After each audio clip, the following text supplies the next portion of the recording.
どうもこんにちは、アンドグラフの川内です。前回の動画に Sigma-FP の固定モニターをチルトモニターに改造するという動画を上げたのですが、今回の動画ではその改造をしたことによって後悔しそうなことトップ3を説明したいと思います。このチャンネルではカメラのニッチな情報を共有するチャンネルです。動画が良ければいいね、チャンネル登録をお願いします。まず前提を説明すると、Sigma-FP をチルトモニターに変更する改造は Sigma ユーザー全員にお勧めできる改造です。前回の動画にこの改造をして想定していなかった良かったところ3選というのを挙げていますので、ぜひそちらも見てみてください。今回はいいところばかり言っても怪しいので、改造をしたことによって後悔しそうなことを説明していきたいと思います。チルトモニターに改造して後悔しそうなこと、1つ目、LVF11 が使えなくなることです。LVF11 というのは Sigma の純正で出ているアクセサリーの一つで、 Sigma-FP の裏側の背面モニターにこのようにつけることによって、背面モニターがまるでビューファインダーのように覗き込んで撮影ができるものになります。これをつけることによって綺麗にかつ鮮明にビューファインダーとして使いながら撮影ができるので、撮影体験が一変します。そして何といってもこのカメラがカメラっぽくなくなるフォルムがすごい好きで、以前これを首から下げて近所の公園に散歩しに行ったんですけども、やはりこのビジュアルがすごい気になるのか、通り過ぎのおじいちゃんおばあちゃんによく声をかけられました。いつかそのよくしてもらったおじいちゃんおばあちゃんとインスタを交換しようと思ってます。話を戻すと、背面液晶をチルトモニターに改造することによってこの LVF11 が使えなくなります。 LVF11 の付け方として、まず台座となるところにアダプターをつけます。このアダプターについている穴とネジ穴を噛み合わせることによってこれが接続されるのですが、チルトモニターに改造するとこのモニター分浮き出ることになりますので、台座とビューファインダーをつなぐネジ穴の部分が隙間ができてしまって接続ができなくなります。悔しがっている同士の方もいらっしゃると思うので、ここで対策を紹介します。ネジが短くてつかないのであれば長いネジを買ってくればいいんです。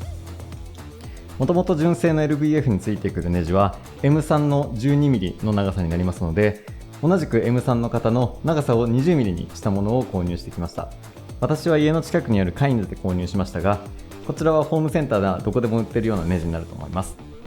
接続の仕方は、まず LVF11 のネジ穴のところにこの 20mm のネジを差し込みます。この間を埋めるためにナットを2本接続します。これを2箇所の穴で用意します。先ほど純正のネジでは届かなかったんですが、 20mm のネジにすることによってここがしっかり締結されることになります。そうするとこんな感じに片手で持ってもしっかりと締結されていて、合成もしっかりと接続されていることが分かります。ここでせっかくチルトモニターに改造したのに、このビューファインダーをつけたらチルトモニターに改造した意味がないじゃないかと思ったそこのあなた、おっしゃる通りです。ずっとチルトモニターで運用していった時に、いつか万が一飽きが来てしまった時のためにこの LVF11 をつけて味変して楽しむというのはいかがでしょうか。ただここで1個残念なお知らせがあります。改造する前はここのボタンが下のボタンに直接接続されるので、このボタンがちゃんと機能するのですが、チルトモニターでここに隙間ができてしまっているので、このボタンが押しても何も機能しません。カラーやトーンや画面のモニターの切り替えみたいなところは別に使えなくても何も苦労はしないんですが、この再生ボタンが使えないのはなかなか苦行になります。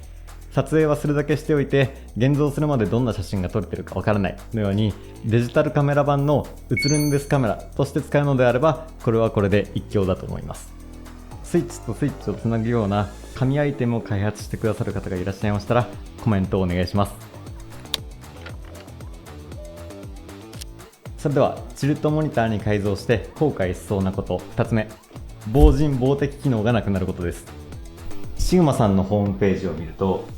前後カバーにアルミニウムダイカストを採用することによって堅牢性、放熱性の確保と軽量化を両立しています。さらにシーリングを採用した防塵防滴構造となっているので、草間での使用は可能という風な記載があります。ただ改造してしまうことによってモニターの部分を外しているので、こういった隙間から水が入ってしまうとこのカメラがダマになってしまう可能性があります。さらにこのモニターの配線部分がむき出しになっているので、モニター部分の堅牢性が弱くなっているように思います。なので、ちょっと残念ではありますが、このチルトモニターに改造したカメラを持ち歩く場合は雨の日は避けた方がいいかもしれません。僕はこちらの改造をしたのが2ヶ月前で、まだ壊れることは一切ないですが、もし万が一モニター周りで不具合が発生した場合はこの YouTube で必ず報告します。そこは絶対にお約束しますので、ぜひチャンネル登録をして行く末をお見守りください。続きまして、チルトモニターに改造して後悔しそうなこと3つ目、シグマ FP のカメラの保証が効かなくなることです。優しいシグマさんなので、もしかしたらこの改造も保証範囲内かなと思って調べてみました。保証書です。保証規定第2項、次の場合は保証期間内であっても保証対象外となり有料修理となります。2番、当社の指定する修理取扱所以外で行われた修理、改造、分解掃除などにより生じた故障。なのでこの改造をするときは完全に自己責任でお願いします。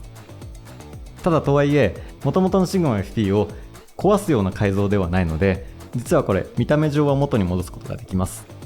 なのでどうしてもこのチルトモニターが合わないなとか、雨の中での撮影が必要だったなみたいな時は元に戻して使用することもできますので、ぜひこの改造チャレンジしてみてください。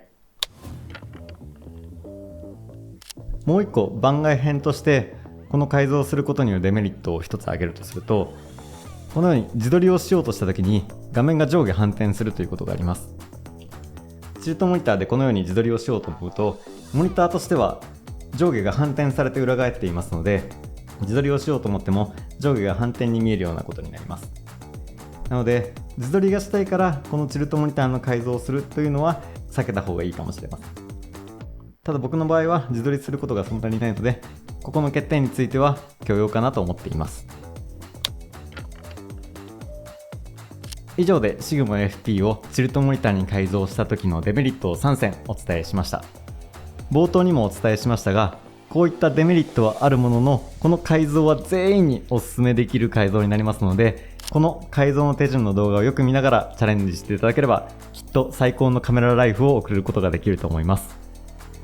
今後はこの改造 FP を使ってフォトウォークをした時に、チルトモニターが撮影体験にどういう影響をするのかというような動画を撮っていきたいと思いますので、ぜひチャンネル登録をしてお待ちいただければと思います。